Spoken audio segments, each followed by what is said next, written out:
My son. Mark, is he here? My voice was a raw whisper, each word a shard of glass in my throat. The young nurse, Chloe, couldn't meet my eyes. She read from a note, her voice cruelly flat. The doctor called him Mr. David, told him your situation was critical. Silence. The steady beep of the heart monitor was the only sound. And? She cleared her throat. He said, I'm in an important meeting. Do what you have to do. I'll call back later. Sir, he never called back. A meeting. They thought my heart had stopped on the operating table. They were wrong.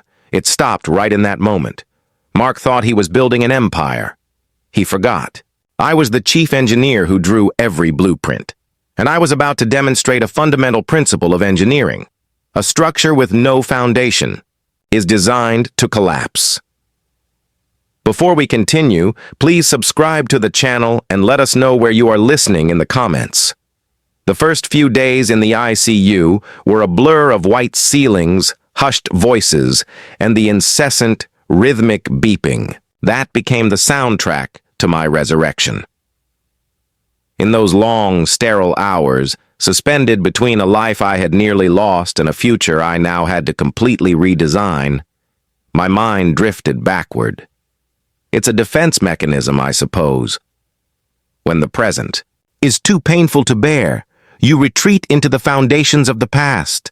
My foundation was, and always will be, Eleanor, my wife. We met in a dusty university library, both of us engineering students, hunched over drafting tables. She had a mind that was sharper than any T-square, and a laugh that could make the sternest professor crack a smile. We didn't have much, but we had a shared blueprint for life. Work hard, be honest, and build something that would outlast us. For 35 years, that's what we did. We built a home, a life, and a son, Mark. He was our masterwork, the project into which we poured every ounce of our hope and resources. I remember the day he got his acceptance letter to Stanford. Eleanor wept with a joy so pure it seemed to light up the whole room. We were just a middle-class family, a senior engineer and a part-time bookkeeper. Stanford was a dream that lived in a different financial universe. That night, sitting at our small kitchen table, Eleanor laid her hand on mine. Her eyes, which had already begun to carry the faint shadow of the illness that would later take her, were shining with fierce determination. We'll make it work, David, she said. We sell the rental property. We cash in the bonds. He will have this chance. He will. It was never a question.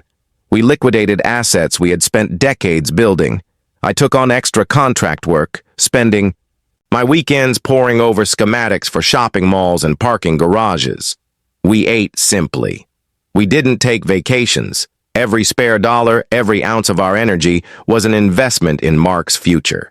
And when he graduated, summa cum laude, walking across that stage with a confidence we had paid for in sleepless nights and foregone dreams, it felt like the greatest return on investment we could ever imagine. The idea for Miller Innovations came a year later. He came to our house, his eyes blazing with the kind of infectious passion that only the young and brilliant possess. He spread charts and projections across our dining table, talking about disruptive technology, market penetration, and a future powered by his software.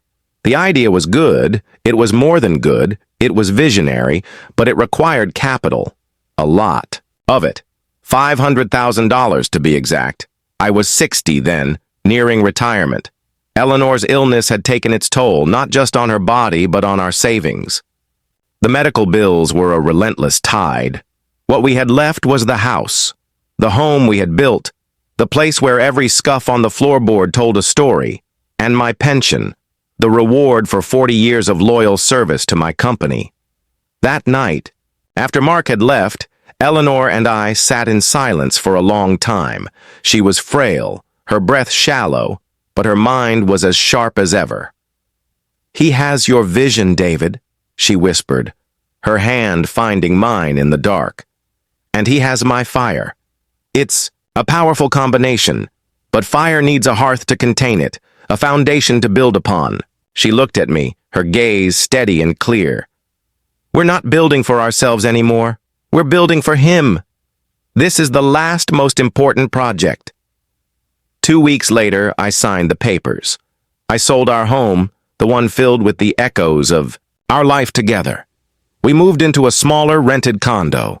I liquidated my entire pension, every penny of the security I had worked a lifetime to secure. I wrote a check for $500,000 and handed it to my son. In return, I received a stock certificate, quietly making me the 51% majority shareholder of Miller Innovations. It was a silent partnership. My name wasn't on the door. It wasn't in the press releases, but I was the foundation, the silent, invisible bedrock upon which his entire empire would be built. It was the last major decision Eleanor and I ever made together. She passed away 6 months later, holding my hand, her last words a whispered reminder of a promise I had already made. Take care of our boy. And I did. For the first few years, it seemed our sacrifice was paying off. Miller Innovations took off. Mark was a genius, a true innovator. The company grew, attracting talent and media attention. He was featured in business magazines, hailed as the next big thing. My heart swelled with a pride that was fierce and absolute. This was our legacy. This was Eleanor's fire, burning brightly for the world to see. The calls were frequent then. Dad, we just landed the Kronos account. Can you believe it? Dad, I'm sending you a link. Check out the article in TechCrunch. I was his first call. His confidant, the silent engineer he trusted to understand the mechanics of his success. Then he met Linda. Linda was like a character from a glossy magazine, perfectly curated from her designer shoes to her dismissive smile. She was an art dealer with a taste for luxury and a disdain for anything she considered common. That included, I soon learned, me. The first time I met her at a ridiculously expensive restaurant Mark had insisted on, she looked at my simple, off-the-rack suit with a flicker of something between pity and contempt. So you're the famous engineer, she'd said, her voice smooth as silk, but with an edge of condescension. Mark has told me so much about your work ethic. Throughout the dinner, she steered the conversation exclusively to their new life.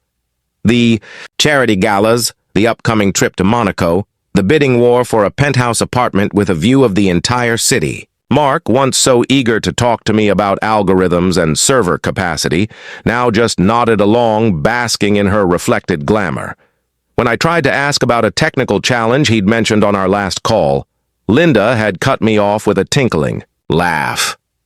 "Oh, David," she'd said, placing a perfectly manicured hand on Mark's arm. "Let's not bore my brilliant fiancé with shop talk. He has much bigger things to think about now." That was the beginning of the shift. The calls became less frequent. When I did manage to get Mark on the phone, his voice was often distracted, impatient. "Dad, I'm in the middle of something. Can this wait?" The somethings were always vague. Meetings, calls, events. The flow of information, once a torrent, slowed to a trickle, then stopped. I was no longer the consulting engineer. I was a retired, old man, a relic from a past he was trying to outrun. Their wedding was an extravagant affair that I know for a fact the company, my company, paid for, disguised as a client appreciation event. I sat at a table in the back, a quaint, out-of-place artifact, among Linda's glamorous friends and Mark's new venture capital partners. During his speech, Mark thanked his mentors, his team, his brilliant wife. He never mentioned me. He never mentioned his mother. It was as if he had sprung, fully formed, from the pages of a magazine, his past, his foundation, completely erased. The last time I saw him before the stroke was 6 months prior. I had called him, a rare act of asking for something for myself. "Mark," I'd said, "the anniversary of your mother's passing is next week. I was thinking of driving up to the lake house where we scattered her ashes. It would mean a lot to me if you would come." There was a long pause. I heard the clinking of glasses, the murmur of a party in the background. Dad, I'd love to, but this is our busiest quarter. We're about to close a new round of funding. It's just impossible. You understand? I did understand. I understood that the empire I had funded was now more important than the woman who had inspired it. I understood that my son was lost to me. I went to the lake house alone. So now, lying in this hospital bed, the memory of that final rejection felt like a pre-shock, a warning tremor before the main earthquake. His response to the doctor's call wasn't a sudden, uncharacteristic act of coldness. It was the logical conclusion of a long, slow demolition of our relationship. He hadn't just been too busy to answer a call. He had been too busy for years.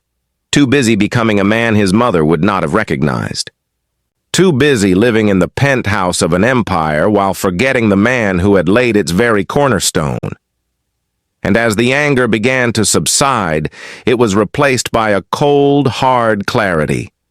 The clarity of an engineer who sees a fatal structural flaw. The issue wasn't just his ingratitude. It was a fundamental instability in the entire design. He had built a life of immense weight on a foundation he no longer acknowledged or maintained. And any engineer will tell you what happens to a structure like that. It doesn't just fail. It collapses. My promise to Eleanor had been to be his foundation. But a foundation's purpose is to support a sound structure, not a hollow facade doomed to fall. My new promise, the one I made to myself in the sterile quiet of that hospital room, was different. I would no longer be his silent support. I would become the stress test. I would apply the pressure. And I would see, once and for all, if there was anything left inside my son worth saving. The demolition, I decided, would begin now. An engineer's first response to a potential system failure is not panic. It is data collection. Lying in that hospital bed, with the rhythmic beep of the monitor as my metronome, I began my preliminary analysis. The structure, Miller Innovations, was built on my capital. I was the majority shareholder. Legally, I had a right to see every blueprint, every ledger, every receipt. Mark had counted on my silence, on my fatherly trust. He had mistaken my love for a lack of oversight. That was about to become his most critical design flaw. My body was weak, but my mind, honed by 40 years of solving complex structural problems, was clear. I had one trusted ally in the world who understood the numbers better than I did, Susan Clark. Susan had been my wife's closest friend and our family's accountant for 30 years. She was a quiet, unassuming woman in her late 60s with a mind like a steel trap and a loyalty that was absolute. She had retired the year after Eleanor passed, but I knew she would answer my call. From my hospital room, I made the first move. "Susan," I said, my voice still raspy but firm when she picked up. "It's David. I'm in the hospital. I've had a stroke." There was a sharp intake of breath, a flurry of worried questions. I cut through them gently. "I'm stable. I'm recovering. But I need your help. I need you to do something for me, and it needs to be completely confidential." "Anything, David." "You know, that," she said, her voice instantly shifting from concerned friend to trusted professional. "I am the majority shareholder of Miller Innovations," I began. "I have the right to full financial disclosure. I need you to act as my proxy. I need you to access their books. I want to see everything, Susan. Expense reports, marketing budgets, executive salaries, travel reimbursements. I want to see where every single dollar of my $500,000 is going." There was a pause on the line, but it was a pause of understanding, not hesitation. She knew what I was really asking. She had seen Mark's transformation up close. She had been there when he'd shown up at Eleanor's funeral in a flashy sports car that seemed jarringly out of place. "I'll need your power of attorney to make the formal request," she said. "All business. I'll draft it and bring it to the hospital for you to sign." "Thank you, Susan." I said, a wave of relief washing over me. And Susan, be prepared. I have a feeling the structure is not as sound as it appears from the outside. David, she replied, a note of grim resolve in her voice. I've been an accountant for 40 years. I can always tell when a building has a rotten core. While I waited for Susan to work her magic, the hospital staff treated me with a gentle, almost pitying kindness. The young nurse, Chloe, would often linger in my room after taking my vitals. "Has your son called yet, Mr. David?" she'd ask, her brow furrowed with a genuine concern that my own son couldn't muster. "He's a very busy man, Chloe," I would reply, my voice carefully neutral. Every time I said it, the lie tasted like ash in my mouth. The call from Mark, finally, came 4 days after my stroke. Not a personal call, an email. The subject line read, "Update." "Dad," it began, without any pretense of warmth. "Heard from the hospital that you're stable. That's good news. Linda and I have been swamped. We're in the middle of closing a massive Series B funding round, and I've been in back-to-back meetings. It's a game changer for the company. Once things calm down, I'll try to swing by. Let me know if you need anything. Best, Mark." I read the email 3 times. He didn't ask how I was feeling. He didn't ask what the doctors were saying. He just gave me a corporate progress report, as if I were a distant minor investor he needed to placate. And the line, "Let me know if you need anything," was the cruelest cut of all. A hollow gesture from a son who had already decided his father's potential death was less important than a meeting. I didn't reply. My response would not be written in an email. It would be delivered in a boardroom. 2 days later, Susan visited me. She brought a laptop and a folder thick with printouts. She closed the door to my hospital room, her face grim.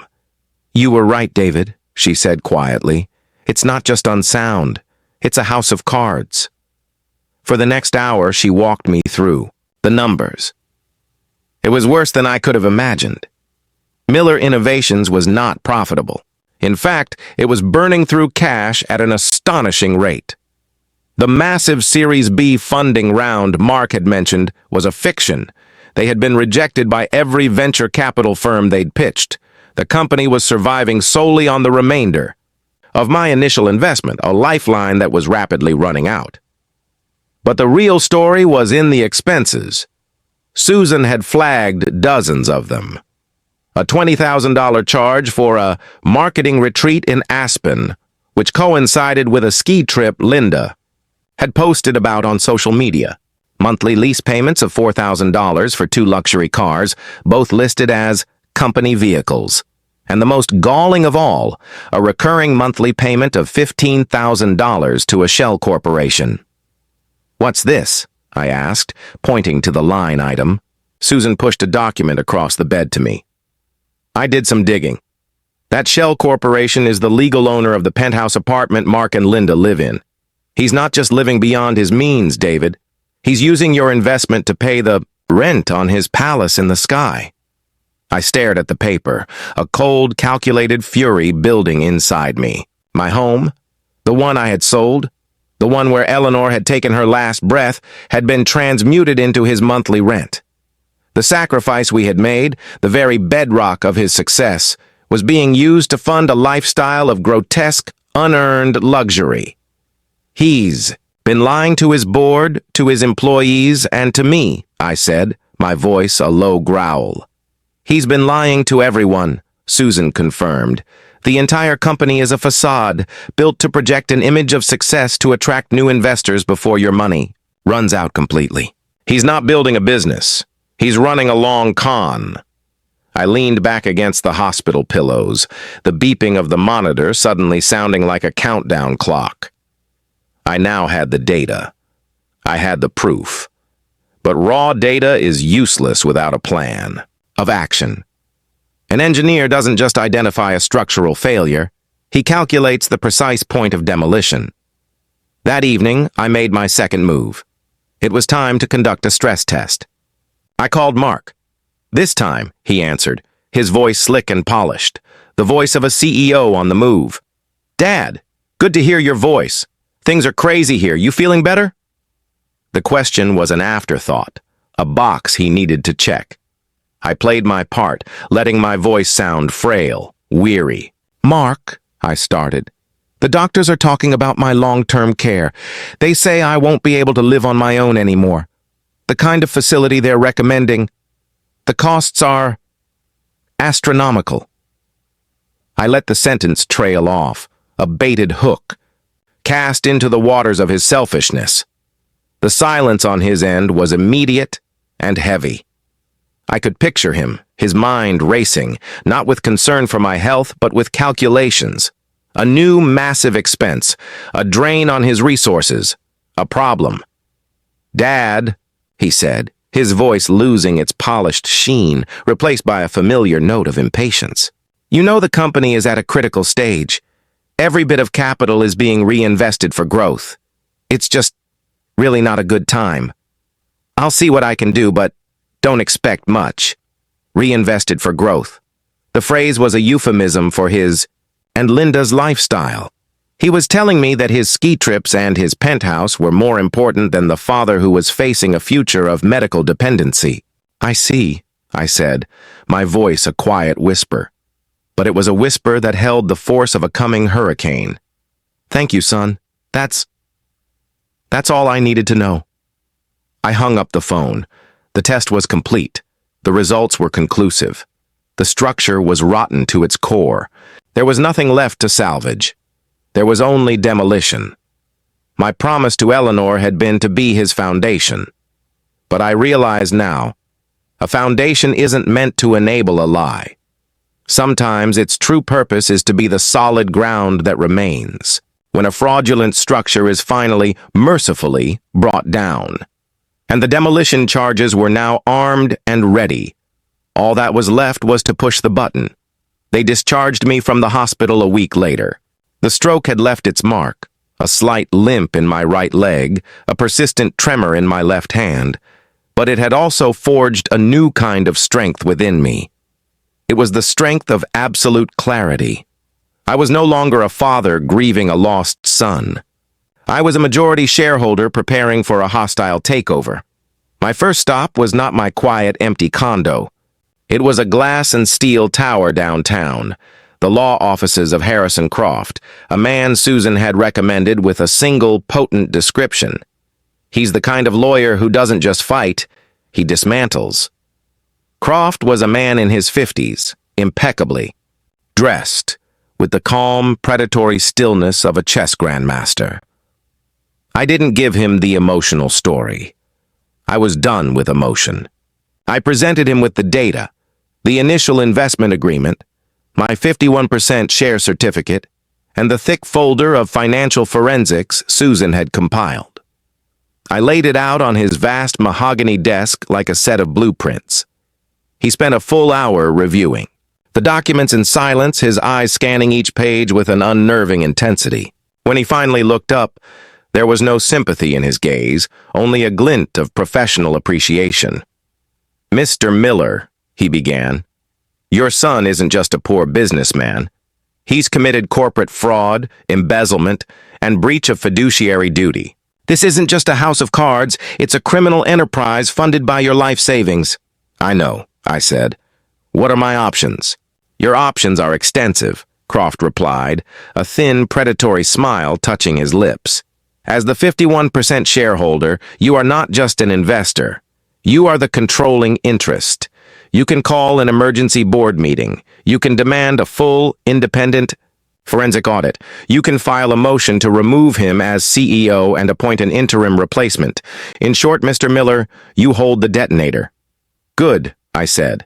"Then let's prepare the charges." "We will," Croft assured me. "But we need to be strategic. He'll have his own lawyers, corporate sharks who will try to bury us in paperwork and delay tactics. We need to strike at a moment of his own choosing, to use his own momentum against him." The moment came sooner than I expected. Mark, feeling the pressure from my phone call about medical bills, decided to launch a preemptive strike. He thought he was being clever, cutting off a problem before it could grow. In reality, he was walking directly into the kill zone I had prepared. An email arrived, this one from Mark's corporate lawyer, CCing Mark himself. It was a formal, legally dense document, but its message was brutally simple. It was an offer to buy out my shares in Miller Innovations. In light of your recent health challenges, and in the interest of streamlining corporate governance, the letter read, Mr. Miller is prepared to offer you a generous severance package of $100,000 in exchange for your full 51% stake in the company. $100,000 for a $500,000 investment that was, on paper at least, now worth millions. It wasn't an offer. It was an insult wrapped in legalese. It was a contemptuous flick of the wrist, an attempt to discard me like a piece of outdated hardware. The generous part was the final twist of the knife. He was trying to buy me off with a fraction of my own money. But buried in the jargon was the true purpose of the offer. It was an attempt to legally sever my connection to the company, to erase me as a shareholder before I could exercise my rights. He wasn't just trying to get rid of a financial burden. He was trying to eliminate a threat. I forwarded the email to Croft with a single line. The enemy has revealed his position. Croft's reply was swift. Excellent. He's arrogant. He's overplayed his hand. Don't reply to the email. We're going to deliver your answer in person. The next day, I learned from a small article in the business section of the local paper that Miller Innovations was hosting a major press event. They were announcing a revolutionary new software platform. A product I knew from Susan's report was months behind schedule and riddled with bugs. It was another piece of theater, a desperate attempt to generate positive buzz and attract the new investors he so badly needed. The article mentioned a celebratory gala for clients and media to follow the announcement at the company's headquarters. That's our stage, Croft said when I called him. He's built the platform. You're going to be the main event. The day of the event, I put on my best suit, the one I had worn to Eleanor's funeral. It felt fitting. I was about to preside over the death of my son's fraudulent career. I was thinner now, the suit hanging a bit looser. The stroke had aged me. But as I looked at myself in the mirror, I saw something in my eyes that hadn't been there before.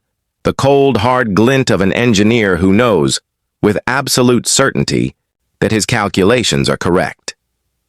I arrived at the headquarters of Miller Innovations just as the gala was getting into full swing.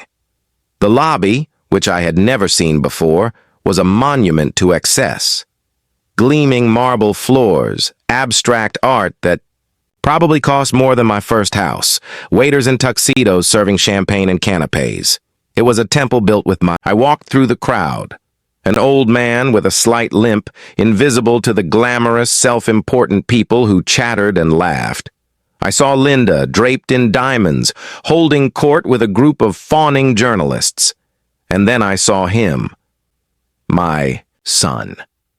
He was standing on a small, elevated stage, a microphone in his hand, his face flushed with success and champagne. He was in his element. The charismatic boy genius, selling a future he knew was a lie. I made my way to the edge of the room, standing just inside the doors to the main conference room. I didn't need to be at the front. The shockwave would reach everyone. Mark raised his glass. "To the future," he toasted, his voice booming through the speakers. "To a future built on innovation, on passion, and on the relentless pursuit of excellence." The crowd applauded enthusiastically. As the applause died down, I saw him scan the room, his eyes finally landing on me. For a fraction of a second, his confident smile faltered. He saw his frail, sick father, the man he had offered a pittance, to disappear, standing in the back of his party. A flicker of annoyance, then dismissal, crossed his face. He turned back to the crowd, ready to continue his performance. He never got the chance. Right at that moment, every phone in the room buzzed. A collective electronic hum that cut through the celebratory atmosphere. I watched as people pulled out their devices, their expressions shifting from festive to confused, then to shocked. Mark frowned, pulling out his own phone. I saw his face go pale as he read the screen. He looked up, his eyes wide, searching for me in the crowd. He found me. I gave him a slow, deliberate nod.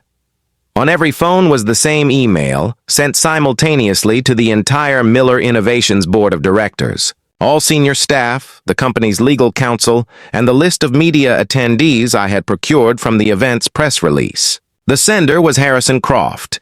The subject line was brutally efficient. Notice of emergency shareholder meeting and formal demand for forensic audit of Miller Innovations. The email was my opening salvo, but it was my presence that was the true declaration of war. I began to walk forward, my cane tapping a slow, steady rhythm on the marble floor. The crowd parted before me, a sea of stunned, silent faces. I didn't rush. Every step was deliberate. Every tap of my cane was a hammer blow against the hollow facade of his success. I stopped at the foot of the stage and looked up at my son. The charismatic CEO was gone. In his place was a terrified boy, trapped in the glare of a spotlight he could no longer control. The microphone was still in his hand, but he was speechless.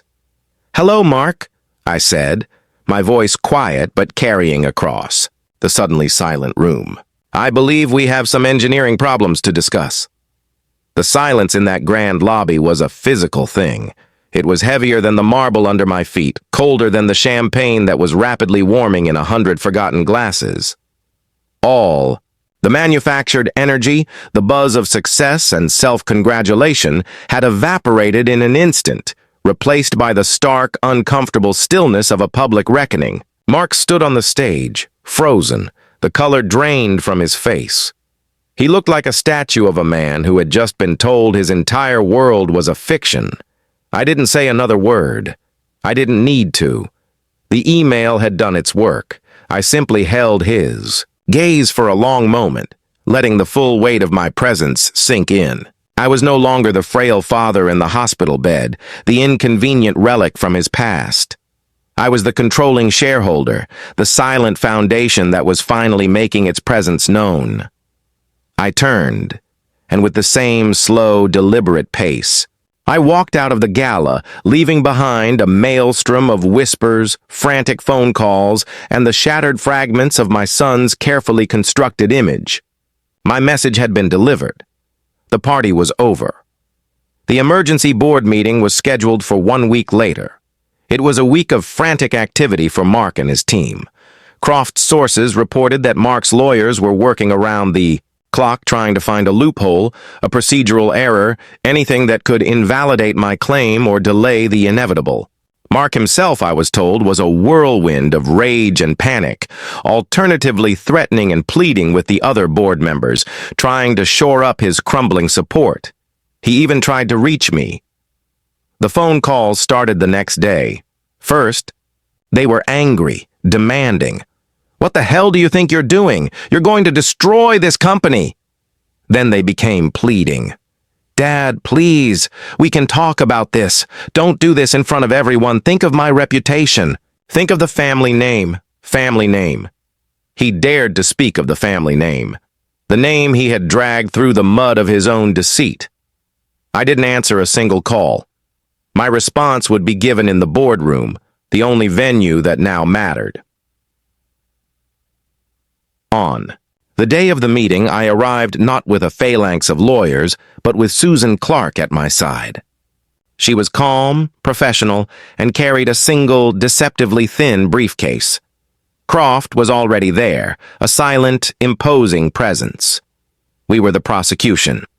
The boardroom at Miller Innovations was a sterile, glass-walled cage high above the city. Mark sat at the head of the long, polished table, surrounded by the 3 other board members, 2 venture capitalists he had wooed with his charisma, and an older, more seasoned executive who had been a friend of a colleague of mine. Linda was not present. In times of true crisis, the decorative elements are the first to be discarded. Mark tried to take control from the outset. He began with a blustering defensive speech about unprecedented growth, temporary cash flow challenges, and a disgruntled family member attempting to interfere with a successful enterprise. He tried to frame me as a senile old man, confused by modern finance, lashing out in a fit of pique. I let him speak. I watched the other board members. The two VCs looked uncomfortable, shifting in their seats. The older executive, a man named Henderson, watched me, his expression unreadable. When Mark finally finished, his voice hoarse, a thin sheen of sweat on his forehead, all eyes turned to me. I didn't stand. I remained seated, a symbol of quiet, unshakable authority. "Thank you, Mark, for that performance," I began, my voice even and calm.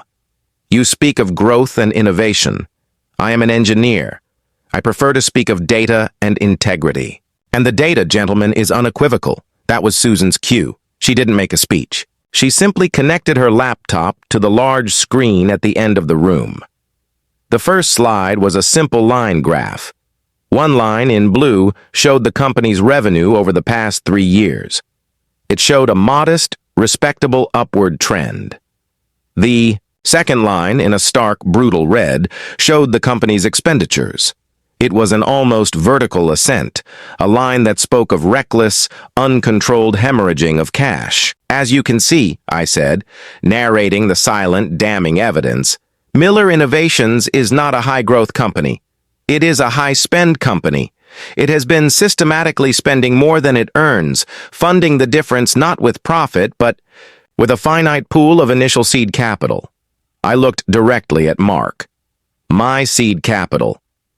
For the next hour, Susan clicked through the slides, and I provided the engineering analysis. We didn't present it as an accusation. We presented it as a structural assessment. Each slide was a stress test, revealing a new crack in the facade. We showed the marketing budget and then overlaid it with credit card statements showing charges. From 5-star hotels in Paris, a jeweler in Milan, a luxury car rental service in Los Angeles. "This is not marketing," I said calmly. "This is misappropriation." We showed the consulting fees paid to shell corporations and then displayed the property records linking those corporations to Mark and Linda's penthouse and their vacation home in the mountains. "This is not a business expense," I stated. "This is embezzlement." We showed the projections Mark had presented to the board, the ones promising exponential growth and imminent profitability. Then Susan displayed the actual internal data, the real-time user metrics and sales figures, which showed stagnation and a high rate of customer churn. "This is not an optimistic projection," I said, my voice hardening slightly. "This is securities fraud." With each slide, the atmosphere in the room grew colder. The two VCs, who had once looked at Mark with admiration, now stared at him with the cold fury of men who realized they had been conned. Mark tried to object, to interrupt, his face turning from pale to a deep, blotchy red. This is taken out of context. These are standard startup expenses. You don't understand how this works," he stammered. I turned to him, my gaze unwavering. "I understand perfectly, Mark. I am an engineer. I understand that when your load-bearing columns are fraudulent and your foundation is built on deceit, the entire structure is compromised. You haven't been building a company. You have been building a stage set. And the show is over." I then addressed the board directly. "Gentlemen, you have been presented with 2 narratives today. One, a story of unprecedented success, told with charisma and passion. The other, a story of financial instability and gross mismanagement, told with data and verifiable facts. As board members, your fiduciary duty is not to the charismatic CEO, but to the health and integrity of the company itself." I paused, letting the weight of their responsibility settle on them. "The structure is failing. We are facing a catastrophic collapse. As the controlling shareholder, I am officially calling for a vote. I propose 3 motions." I stood up for the first time, my hand resting on the back of my chair. My voice did not rise, but it filled the room with an authority that was absolute. Motion 1. The immediate removal of Mark Miller as Chief Executive Officer of Miller Innovations for Marbit, gross financial mismanagement and breach of fiduciary duty. Motion 2. The immediate appointment of Susan Clark as interim CEO, tasked with conducting a full independent forensic audit and stabilizing the company's finances. And motion 3, I said, turning my eyes to lock with my sons one last time. That the company, under its new leadership, pursue all legal avenues to claw back all misappropriated funds from Mr. and Mrs. Miller, effective immediately. Mark slumped in his chair, a choked, guttural sound escaping his lips. He looked at the other board members, his eyes begging, but he found no allies there. He saw only the cold, hard eyes of businessmen who knew they had been betrayed. Henderson, the older executive, spoke first, his voice a deep, disappointed rumble. "David, I've known you for 30 years. I've never known you to be anything but a man of integrity. The data is clear. I second all 3 motions." The VCs, seeing their own investments on the line, quickly followed suit. "Aye," said the first. "Aye," said the second. It was unanimous. In the space of 5 minutes, with 3 simple motions, it was over. My son had been stripped of his title, his power, and his access to the company he had treated as his personal piggy bank. He was no longer the boy genius CEO. He was just a man facing a full-scale audit and a multi-million-dollar lawsuit from the very entity he had created. I stood there for a moment watching him. The arrogant, dismissive son was gone. In his place was a broken, defeated man, staring at the polished table as if it were the abyss. I felt nothing. Not joy, not sadness. Just the quiet, clean finality of a perfectly executed demolition. The unstable structure had been brought down. Now the real work of clearing the rubble could begin. The aftermath of a controlled demolition is not chaotic. It is a methodical process. First, the dust must settle. Then, you begin the slow, arduous work of sorting the rubble, separating valuable materials from the debris that must be hauled away. The boardroom meeting was the explosion. The days and weeks that followed were the cleanup. Mark didn't speak a word as he left the boardroom. He was escorted out by building security, a final, quiet humiliation. He didn't look at me. He couldn't. To look at me would be to acknowledge the architect of his own ruin. I stayed behind with Susan and the board, and for the next several hours, we began the initial survey of the damage. The numbers were, as I suspected, even worse than Susan's preliminary report had indicated. The company was leveraged to the hilt, with massive outstanding debts and a burn rate that would have driven it into bankruptcy within 6 months. The VCs, their faces grim, were initially inclined to cut their losses, to dissolve the company and write it off as a bad investment. This was the moment I revealed the second phase of my design. "Gentlemen," I said, addressing them directly, "you invested in a story, a charismatic founder with a compelling vision. That story was a lie, but the technology, the core intellectual property that my son developed in the early days is still sound. The engineering is good. It was simply buried under a mountain of fraud and mismanagement. I laid out a new set of blueprints on the table, not architectural plans, but a business plan. It was a lean, focused strategy I had developed in the weeks leading up to the meeting. It involved stripping the company down to its core, laying off the bloated marketing and sales teams, terminating the lease on the ostentatious headquarters, and refocusing all resources on refining the product. "Miller Innovations as you knew it is dead," I stated. "But from its wreckage, we can build something smaller, stronger, and profitable. We can build a company based on sound engineering, not empty hype. I am prepared to personally oversee this restructuring, but it will require your patience and your renewed, albeit smaller, support." Henderson, the older executive, was the first to speak. "I've seen David Miller build things from nothing my entire career," he said to the VCs. If he says the engineering is sound, I believe him. I'm willing to follow his lead. Faced with the choice between a total loss and a plausible path to recovery, the VCs reluctantly agreed. The demolition was over. The reconstruction had begun. The consequences for Mark were swift and brutal. The lawsuit filed by the company, now under Susan's steady hand, was relentless. The court immediately froze all his and Linda's assets. The penthouse, the mountain home, the luxury cars, all were seized pending the outcome of the litigation. They went from the pinnacle of high society to pariahs overnight. Their friends, the ones who had flocked to their lavish parties, vanished. Success has many fathers, but failure is an orphan. Linda, I learned, left him within a week. She was a partner in his success, not his failure. She saw him not as a husband to support, but as a bad investment to be liquidated.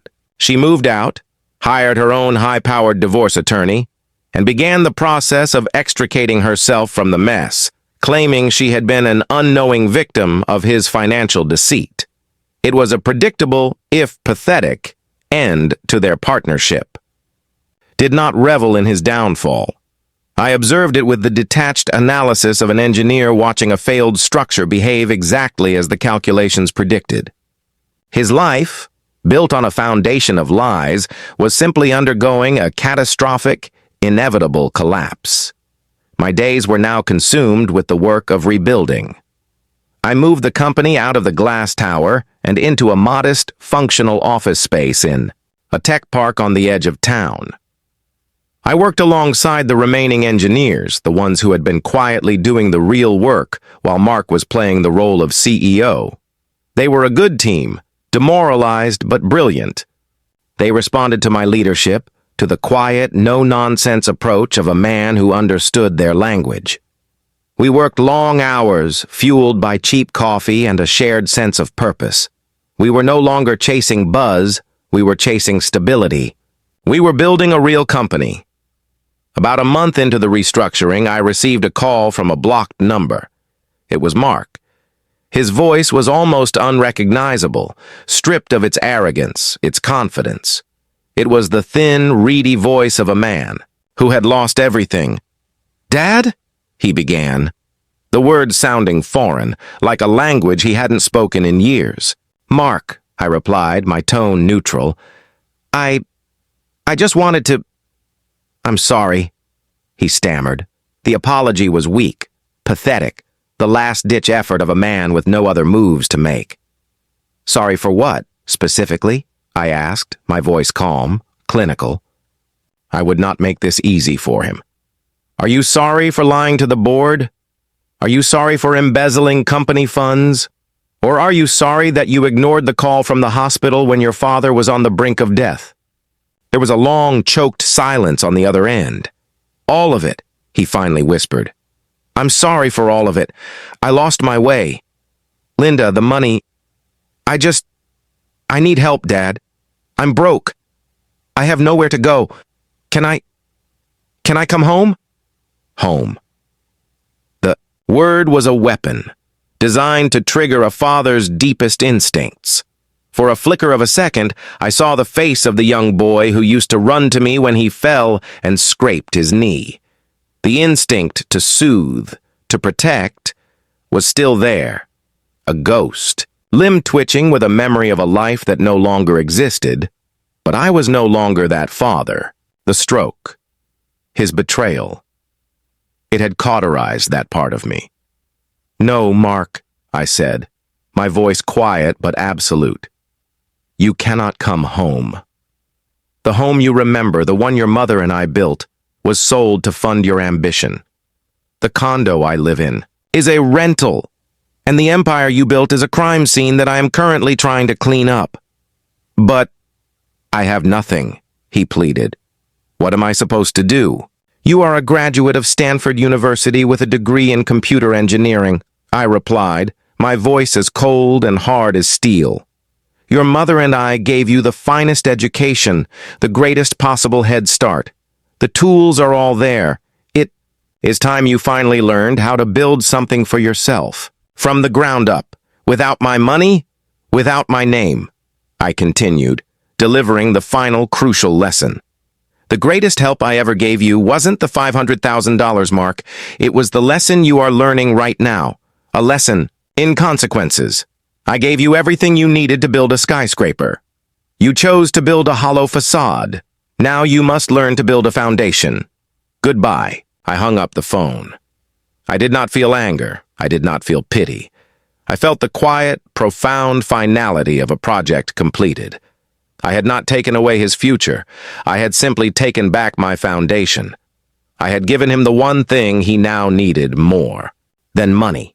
The brutal, unforgiving, and ultimately clarifying reality of hitting rock bottom. It was the only place from which a man could truly begin to build again. In engineering, there is a concept known as structural resonance. It's the tendency of a system to oscillate with greater amplitude at some frequencies than at others. A poorly designed bridge can be brought down not by a massive force but by a small, persistent wind that happens to match its resonant frequency. Mark's life had been that poorly designed bridge, built for appearance rather than strength. My actions were not a hurricane. They were the persistent, steady wind of truth that finally matched the frequency of his own instability and brought the entire fraudulent structure down. The 2 years that followed our final phone call were years of quiet, heads-down work. The lawsuit against Mark concluded with a settlement. He had nothing left, so the court awarded the company a lien against his future earnings, a long-term, legally binding reminder of the debt he owed. The divorce from Linda was swift and merciless. She took what little was left and vanished, a footnote in a story of ambition curdled into avarice. Mark, as I had advised, was forced to hit rock bottom. I heard through the grapevine that he was working a low-level coding job for a small tech company in another state, living in a cheap apartment, his name no longer a headline in business journals, but an obscure line item on a corporate payroll. He was, for the first time in his adult life, on his own. For me, this period was one of the most fulfilling of my life.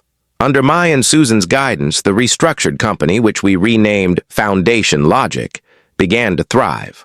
We weren't flashy. We didn't make headlines. We simply built a robust, reliable software platform, and we did it with integrity. We treated our employees well. We were honest with our clients. We built a company based on the same principles I had used to build my life: solid engineering and a foundation of trust. 2 years after the takeover, a major tech conglomerate, impressed by our clean code and our stable, profitable business model, made an offer to acquire Foundation Logic. It was a generous offer, one that would not only provide a massive return on my initial investment, but would also ensure a secure future for the engineers who had stood by the company through its darkest days. The day the deal closed, Susan and I sat in my small condo, a bottle of fine single malt scotch between us, a quiet celebration. We had taken a near-bankrupt, fraudulent entity and transformed it into a multi-million-dollar success story. "You know, Eleanor would be so proud of you, David," Susan said, her eyes misty. "Not for the money, but for this."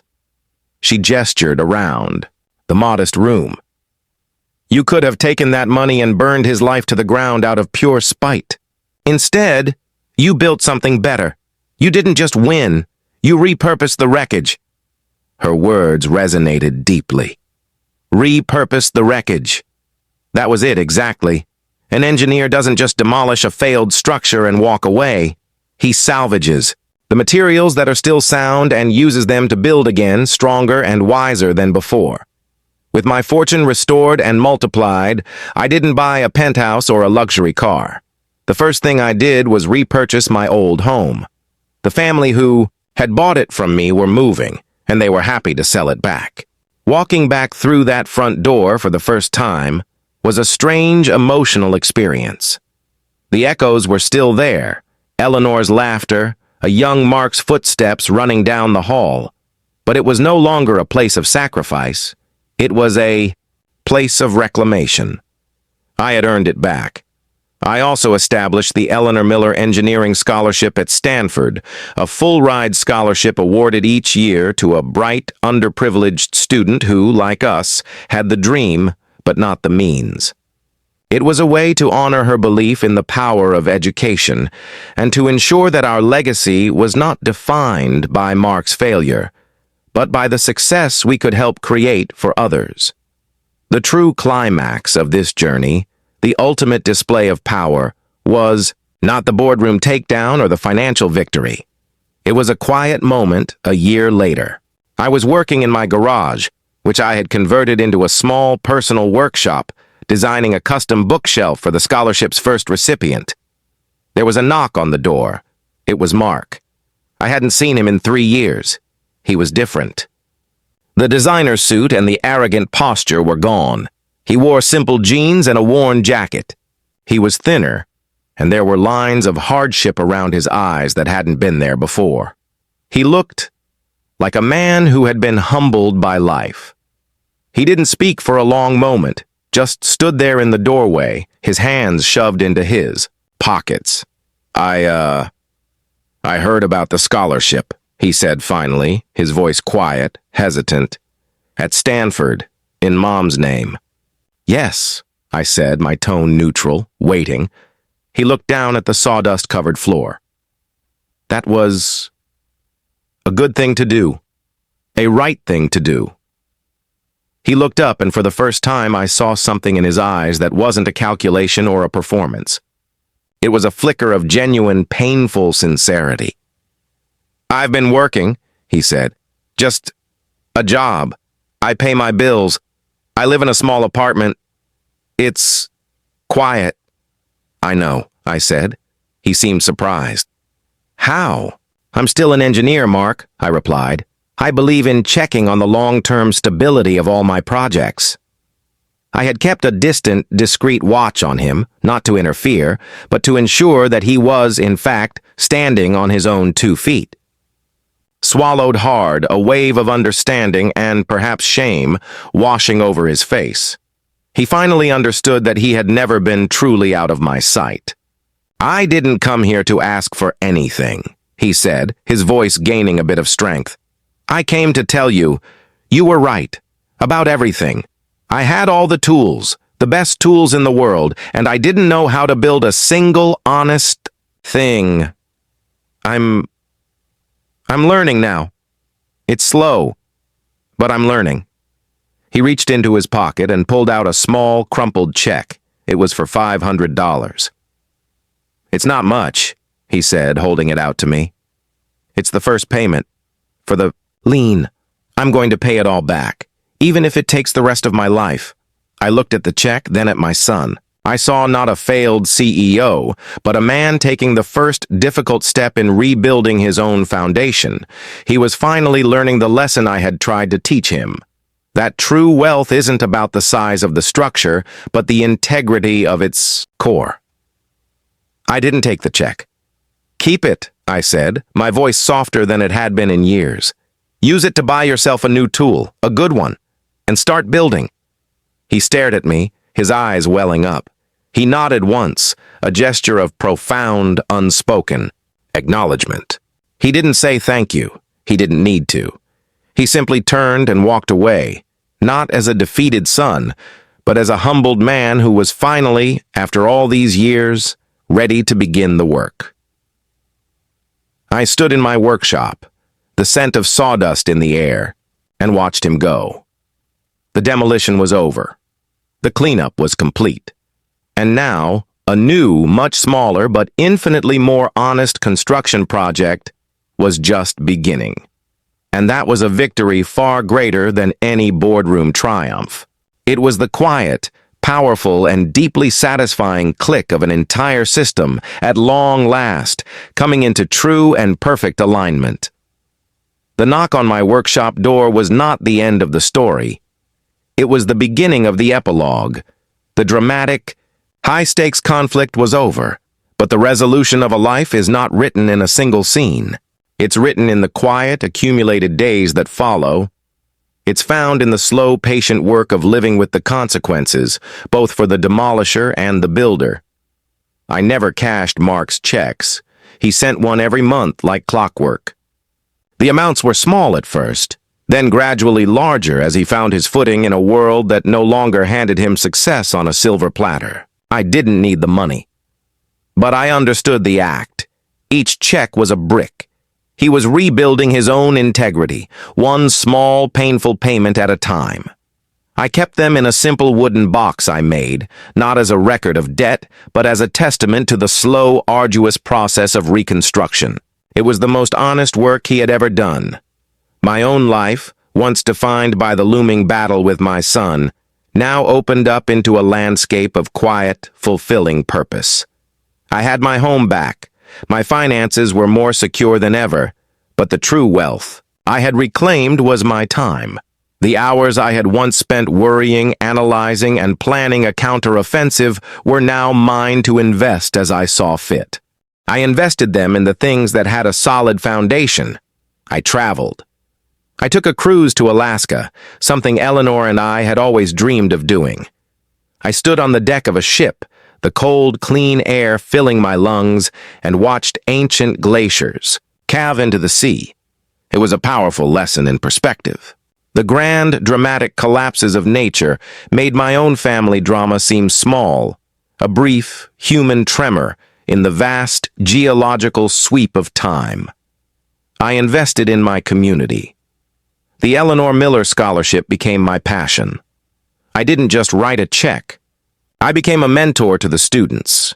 They were bright, hungry kids from backgrounds like my own, full of ideas but lacking the resources. I would meet with them, review their projects, offer the kind of guidance I had once tried to offer Mark.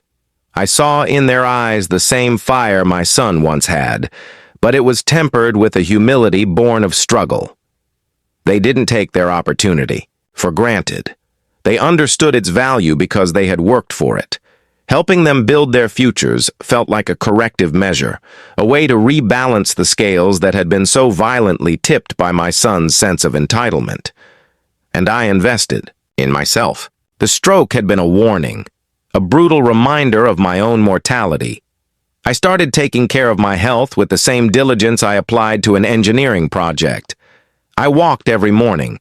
I learned to cook healthy meals, finding a quiet satisfaction in the simple, honest chemistry of food. I was no longer just a father, a victim, or a shareholder. I was David, a man with his own life to live, on his own terms. The company, Foundation Logic, continued to be a quiet success story under its new leadership.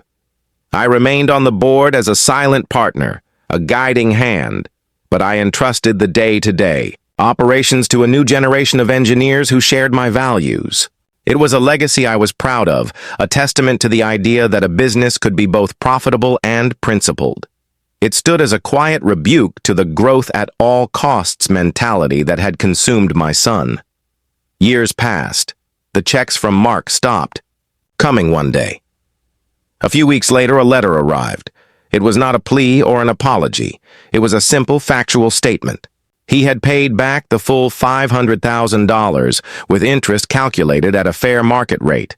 The lien against his future earnings was satisfied. He was, for the first time, a free man, his debt to the company and to me legally settled. The letter contained one personal line at the end. "Thank you for the lesson, Dad. I'm sorry it took me so long to learn it." That was the last I heard from him for a long time. Our relationship was not healed. The chasm was too deep, the betrayal too fundamental to be bridged by a simple repayment. But the debt was settled. The state of war was officially over. We were now just two strangers, bound by a shared past, living separate parallel lives. And for me, that was a kind of peace. The true resolution, the final, unexpected piece of the design, came on a cool spring afternoon nearly 10 years after the boardroom takedown. I was in my late 70s, my limp more pronounced, but my mind still sharp. I was at the annual awards ceremony for the Stanford School of Engineering, there to present the Eleanor Miller Scholarship to its newest recipient. After the ceremony, as I was speaking with the bright young woman who had won, a man approached me hesitantly. He was in his early 40s, dressed in a simple, well-tailored but not extravagant suit. He looked familiar, but I couldn't quite place him. He waited patiently until I was finished, then stepped forward. "Congratulations on the scholarship," he said, his voice quiet, respectful. "Your mother would be very proud." And then I knew. It was Mark. The years had changed him. The arrogance was gone, replaced by a quiet, settled confidence. The desperation had vanished, replaced by a look, a profound, hard-won peace. "Mark," I said, my own voice catching me by surprise. It held no anger, no bitterness, only a kind of weary curiosity. "What are you doing here?" "I'm a guest lecturer," he said, a small, wry smile touching his lips. "I teach a class here once, a semester. An ethics class for young engineers." I must have looked shocked because he chuckled softly. "I know. The irony is not lost on me. But it turns out I'm uniquely qualified to teach the subject. I'm a living case study in catastrophic, structural failure." We stood there for a moment in the bustling hall, two engineers from different generations, two men who had been to war with each other, now standing on the common ground of a shared profession. "I have my own small company now," he continued, as if sensing the questions in my mind. "We design open-source educational software for underprivileged schools. It's not Miller Innovations. We'll never be on the cover of a magazine. But it's profitable, and it's honest work. I built it myself, from the foundation up." I looked at my son, truly looked at him. For the first time in over a decade, I saw not the ghost of the boy I had lost, nor the specter of the man who had betrayed me. I saw a stranger, a man who had walked through the fire of his own making and emerged on the other side, scarred but whole. He had, against all odds, learned the lesson. "I see you're still building things," I said, the words feeling inadequate but true. "It's what we do," he replied, his eyes meeting mine with a level, respectful gaze. "It's what you taught me, even when I forgot." He didn't ask for forgiveness. He didn't ask to come home. He didn't ask for anything. He simply shared his new blueprint, a design for a life that was smaller, quieter, and infinitely more sound than the hollow empire he had once tried to build. He was showing me, not telling me, that he had finally understood. And in that moment, I felt the last, heavy stone of resentment lift from my heart. The story was finally truly complete. That encounter at Stanford was not a reconciliation in the traditional sense. There were no hugs, no tears, no promises to start over. A structure that has suffered catastrophic failure cannot be simply patched up. The damage is too integral to the history of the building. But what we found that day was a different kind of resolution. It was a mutual acknowledgement of a completed, albeit painful, construction process.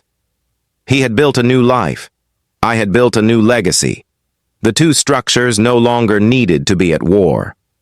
They could simply coexist, each standing on its own, sound foundation.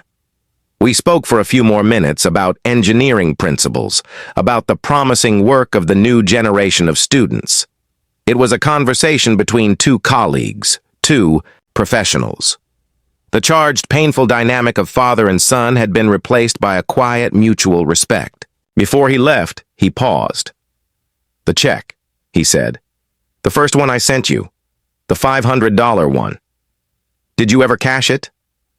"No," I replied. "I kept it." He nodded, a flicker of understanding in his eyes. "I know this might be too much to ask," he said, his voice hesitant. "But would you consider cashing it now? I'd like to officially close that account, to know the foundation is fully clear." I understood what he was truly asking. It wasn't about the money. It was a symbolic act. It was his need for a final sign-off, an acknowledgement from the chief engineer that the repairs were complete and the structure was now sound. The next day, I went to the bank. I took out the small, crumpled check I had kept in a wooden box for all those years and endorsed it. But I didn't deposit it into my own account. I donated the full amount to the Eleanor Miller Scholarship Fund, in his name. It was a small gesture, one he might never know about, but it felt like the final correct placement of the last brick. The debt was not just repaid, it was repurposed. The first honest money he had earned was now being used to help another young engineer build their own dream. The circle was complete. My life continued on its peaceful, productive course. I grew older, and the work in the shop became more difficult for my hands.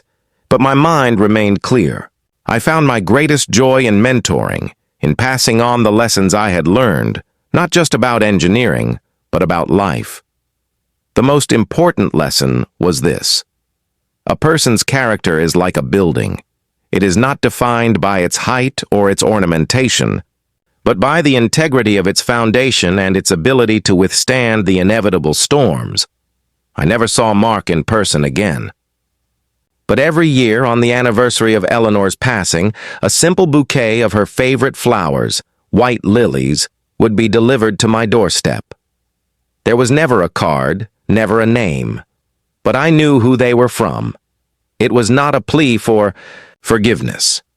It was a quiet, annual acknowledgement of the foundation we all shared, a silent testament to a memory he had finally, truly learned to honor. It was enough.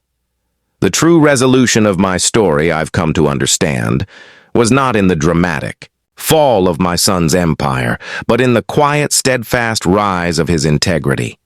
He didn't just repay his debt, he rebuilt his character. And that is a return on investment far greater than any financial portfolio could ever yield. I had lost a son, yes, but in the end, the world had gained a good and honest engineer. And I had gained a peace that was deeper and more profound than I could have ever imagined. I had faced the demolition of my life's work, and I had not only survived, I had built something stronger in its place. They say blood is thicker than water, but I've learned that integrity is stronger than both. The greatest structures are not built with steel and concrete, but with principles. My son said he was busy. And he was right. He was busy learning the hardest lesson of all, that an empire built on a foundation of lies is just a penthouse in a house of cards. I didn't take his future from him. I simply took back my foundation. Because a good engineer knows that sometimes the most compassionate act is not to prop up a failing structure, but to let it collapse so that something truer, something stronger, can one day be built in its place. My name is David Miller. I am an engineer. And my greatest project was not a company or a building, but a life, reconstructed on an unbreakable foundation of truth. Thank you for joining us for this story. If you were moved by David's journey, please show your support by liking this video, subscribing to the channel for more tales of justice and redemption, and sharing your own thoughts on what it means to build a life of integrity in the comments below. We read everyone. Until next time, stay strong and keep building.